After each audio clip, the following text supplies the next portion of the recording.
Hi once again, dear guys and girls. It's Petra. I'm back again. It's been a while. I think even my daughter said to me, Mummy, you haven't made very many videos lately. And she's absolutely right. So I've just been, it's been very busy. I've been getting a lot of work done. So that's something that I absolutely enjoy. But of course, it's also been Easter weekend.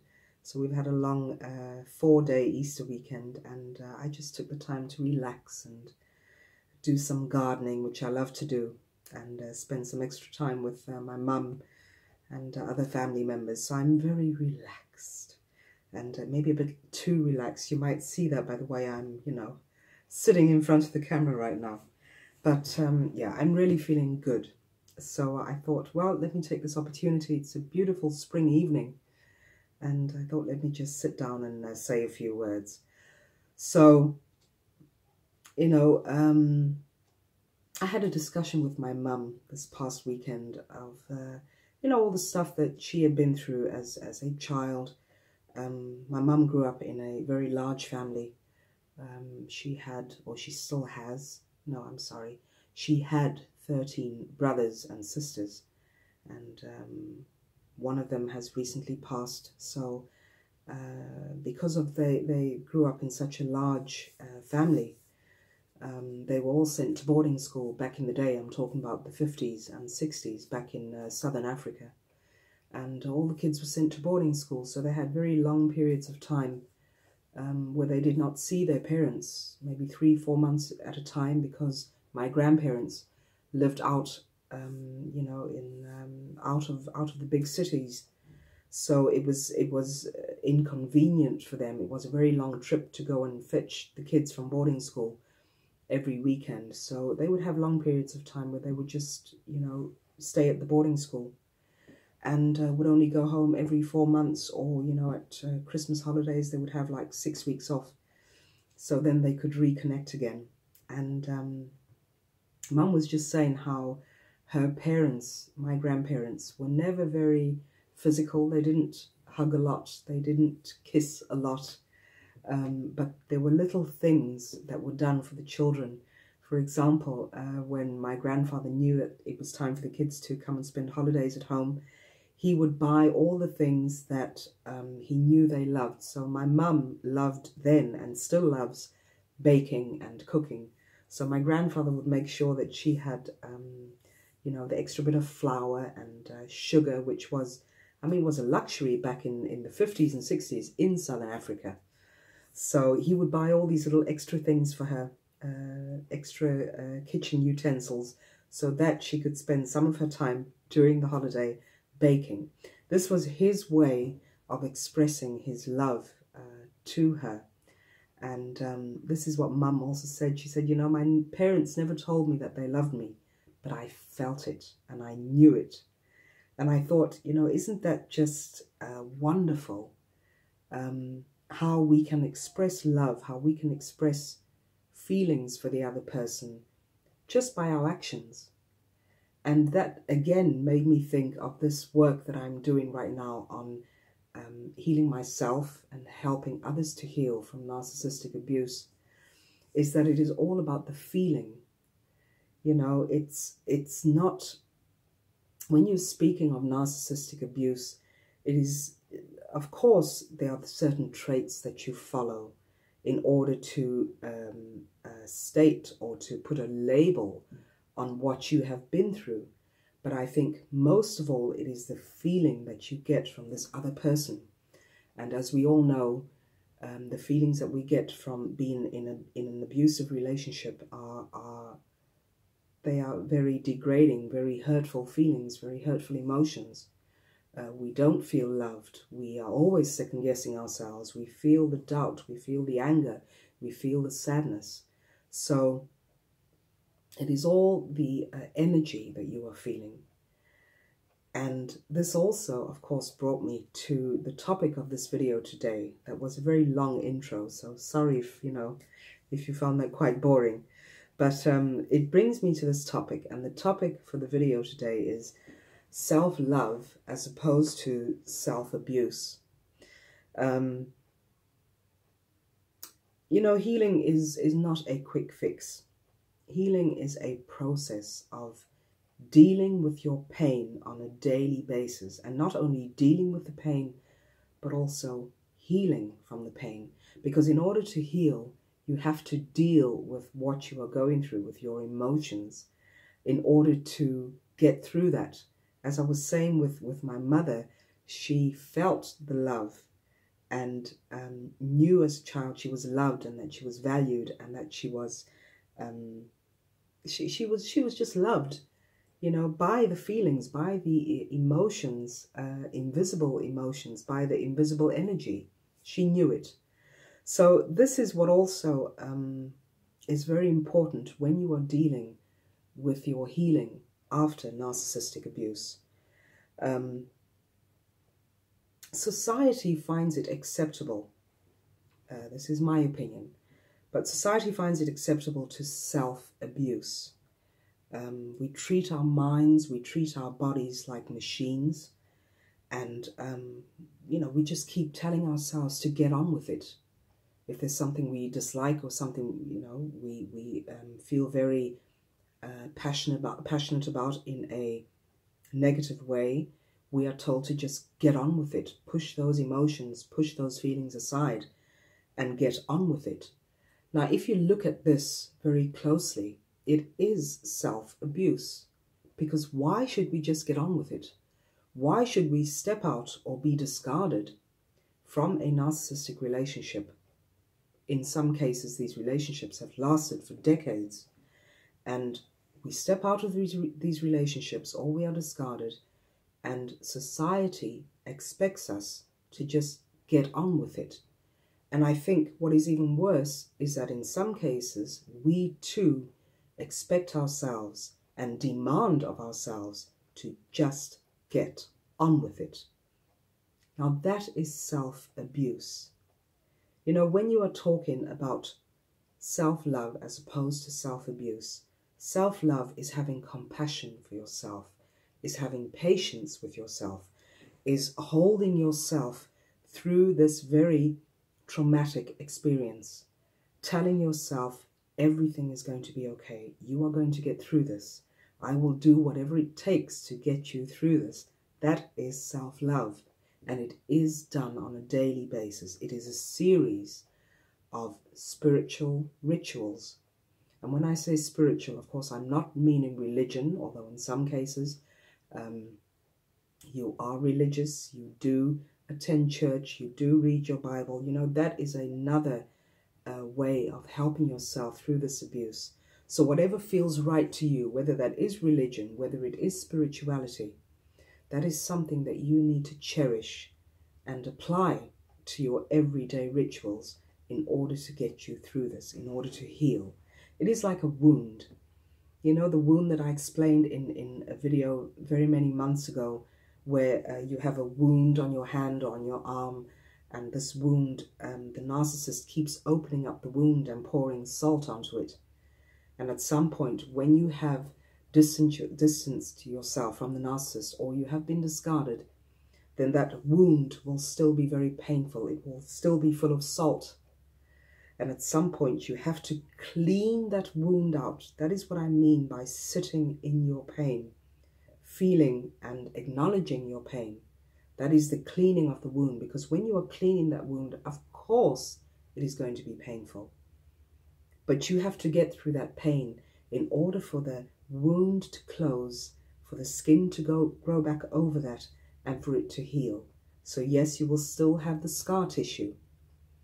But you can look at scar tissue in a good way. You can say, these are my wounds of war. They have brought me through very trying times, very difficult, very painful times. But I'm still here and I am still standing. That is the daily practice that I'm talking about. So yes, we do go about disrespecting our bodies and our minds instead of recognizing. We need to recognize that there is no limit at all to what we can achieve. If you put your mind, your body, your heart, and your soul into what you truly want to achieve, that is absolutely possible. So you need to stop underestimating yourself. I went through it. I know what it feels like. I underestimated myself for so many years. And when you discover that gift, that you can take yourself to whatever level you want to reach, whether that is in your personal life, your work life, in relationship to your children, to your family, it is all possible. You know, human beings are capable of wonderful things, of extravagant things. We just don't recognize this very strength in ourselves. And this is also part of getting to know yourself. When you are helping yourself through the abuse, is to get to know yourself and realize that you are more powerful than you have ever imagined. It is in human nature to avoid pain and instead of achieving pleasure. So we see the pain, we know the pain is there, and we just want to avoid it. So what do? We place our focus onto not wanting to feel that pain. We want to move away from it. We want to avoid the pain. And instead of focusing on that, why not focus on how to achieve pleasure, on how to achieve happiness, on how to achieve that peaceful place within ourselves? Because we are all born with it. This is our given birthright. We are born with peace. We are born with happiness. We are born with joy. But of course, through life circumstances, we forget that we own all of these good virtues. And it is then up to us, when healing ourselves, to rediscover those virtues and to make them blossom. It's just like a garden. As I was saying, I spent this Easter weekend gardening. You know, you can have my garden was absolutely dead, you know, of course, coming out of winter. So you start by cleaning up the garden, taking away all those dead leaves from the autumn, clearing up the garden, clearing up space, putting new soil in the garden to make that ground fertile again. And then you go about weeding out whatever weeds there may be. And then you plant these beautiful plants or flowers, and you cover them with fertile soil, and you pour water on it. And of course, you won't see a change straight away, but within a couple of weeks, within a couple of months, the garden is just in full bloom, and it's beautiful, and there's birds chirping, and there's bees humming around. You know, that is the way you need to see yourself as well, is that you are this maybe deadened garden right now, where you need to clear all debris. You need to put fertile soil onto that, and you need to start planting those very precious seeds, those virtues that you do have. They belong to you.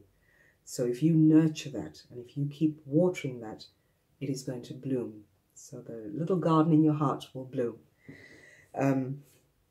I just love using these analogies because it, you know, the stuff that we go through as survivors of narcissistic abuse can directly be related to things that happen in our daily lives, as it is with a garden. You know, if you love gardening, you'll know what I mean. So there's, you know, this is what has also helped me to heal myself, is by seeing my life and my body and my mind as a garden that needs to be nurtured and that needs to be watered in order to blossom and grow. So yeah, stop trying to avoid the pain. You need to sit in your pain. You need to live through that pain and see how you can achieve your personal pleasure. You know, when healing, it is very important that you learn how to start detaching from the opinions of others, the words that others throw at you. And of course, in the case of the narcissist, words were always thrown at you, painful words, hurtful words. And being empaths or being codependents, we tend to take those words to heart. We really feel it, which in some cases, it is a personal attack. You know, so I understand that that is not something that can just simply be brushed aside. But it is important, when you are fully committed to healing from narcissistic abuse, it is important that you detach from the opinions of others, the words of others. Because these words will make you feel guilty, they will make you feel shame. And that is a no-go when you are healing. You do not need to feel the guilt and the shame. You need to transcend that and know that you are so much more than the guilt and the shame that has been put onto you. It is not a reality. It is the narcissist reality that has been put onto you. So just know that the shame, the anger is not you. It is their opinion of you. So it is very important to learn how to detach from that. And instead of, how do you detach, you might wonder. Just become observant of the triggers. And you know what I'm speaking about when the narcissist triggers you. There are all these different, these different triggers that are thrown at us. And of course, the narcissist does this in order to get a reaction out of us. So just know that everyone, including the narcissist, is entitled to their opinion. It is their opinion. That has nothing to do with you. So become observant. See where you are being triggered by this person.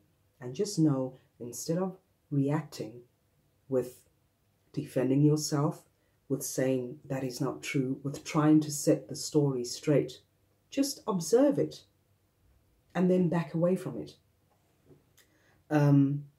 Because everyone is entitled to their own opinion. And I think Ross Rosenberg, he called it, do not, what did he say? Oh yes, he says do not absorb, so don't absorb the feelings, but observe the feelings. So you can be this observer of the narcissistic life and what he or she is trying to get you to do, how they are trying to get you to react. Just be observant of that, but don't absorb that. Don't make it part of who you are authentically and from a place of integrity, because it is a load of lies. It is not true at all. And part of self-love and self-care is learning how to set your limits, your healthy boundaries.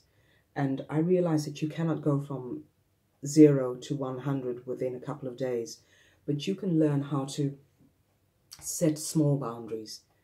If you feel that you don't, that your child is disrespecting you, if your teenage child, for example, goes out clubbing and you want them back at 3 o'clock in the morning, or they want to be back at 3 in the morning, and you say, I prefer it if you're home by 2, then sort of make a compromise there. So setting a boundary would be you saying, excuse me, I told you I was very relaxed. Can't even speak properly. So that would be you saying, okay, you want to come home at 3. I would prefer you home at 2. This is my boundary. This is my final offer. Be home at 2:30. It is setting a boundary. It is giving and taking. Of course, with the narcissist, there is no question of give and take. So with the narcissist, you have to set a very secure boundary. And whatever that might look like in your case, as I've mentioned before, in my case, that was saying no, just a small no to something very small that I really didn't want to do with her, with the ex-friend. I didn't want to go to this place with her. So I just said no. And I knew there would be consequences involved, but that was my first step. And after that, you get so used to saying no and you get so used to setting boundaries that it just becomes a whole lot easier every time you set one. So yeah, part of self-care is setting healthy limits and boundaries. And you will know personally what that is for you, what that looks like. So go ahead and take the baby steps in doing that. Setting a boundary is also no longer putting up with abuse, because the abuse is obscuring your truth. You know your truth. You know you are a good person. You know that everything that you have been accused of by the narcissist is simply not true. So with them putting this projection onto you, putting the gaslighting onto you, putting all their, the minimizing onto you, whatever the case may be, you know that this, by the fact that they are doing this, they are obscuring your truth. And there is no need, there is no reason for you to continue to put up with this. You can set that boundary and say, enough is enough. I will no longer allow you to obscure my truth, because this is what they want. So you need to own that truth, speak your truth, stand firm in your truth. That is also part of setting your boundary. Is it difficult? You better believe it is. But this is what is going to set you free. These are the steps that you need to take. You know, all good things are not always easy. So if you, as I've just said, push through that pain, push through the discomfort, because it is going to reward you in ways that you never even thought possible. Another point I wanted to bring up is when you make yourself a priority in a loving way, toxicity has no power. So you, instead of making the narcissist, the toxic person in your life, a priority by playing into their game, by accepting the untruths, by putting up with bad, very cruel, very evil behavior, you are giving the toxicity power. So again, when you make yourself a priority and no longer the narcissist, that is when toxicity loses its power. So that is an important one to remember. Start prioritizing yourself. Those lists of things that you have to do, put yourself right at the top at number 1 and make yourself a priority, because that is what is needed when you are learning how to practice self-love. It is not selfish, it is just very necessary that you understand and that you learn that you are a priority in your life. That is the way it works. You know, but I just spoke of observing, and when you are in observation, you are at a higher level of consciousness. And the lower state of consciousness would be that you continuously react. So when the narcissist pushes your button, you react. And that is the lowest state of consciousness that you're in, the lower vibration, some of you may call it. So instead of continuously reacting, because that is your lowest state, allow yourself to move to a higher vibration. And the higher vibration is the observation of what is going on around you. There is no need to be part of the drama and the chaos of the narcissist. You can step back, even if you are living under the same roof. Even if you are living under the same roof, you can still observe by grey rocking them, by responding with silence, by not feeding into their drama.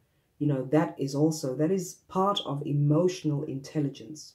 We need to make emotional intelligence a priority as well, where you need to educate your emotions the same way that our minds are educated in school. When we are doing some form of training, we are educating our minds, and that is the same way it needs to be with your emotional intelligence. You need to educate your intelligence, and one of the ways of doing that is not responding, because then you are at a lower vibration. So when you move yourself up to a higher vibration, then you are no longer continuously reacting to drama. I think that's about it for now. You know, I think it's very important to, because I'm also,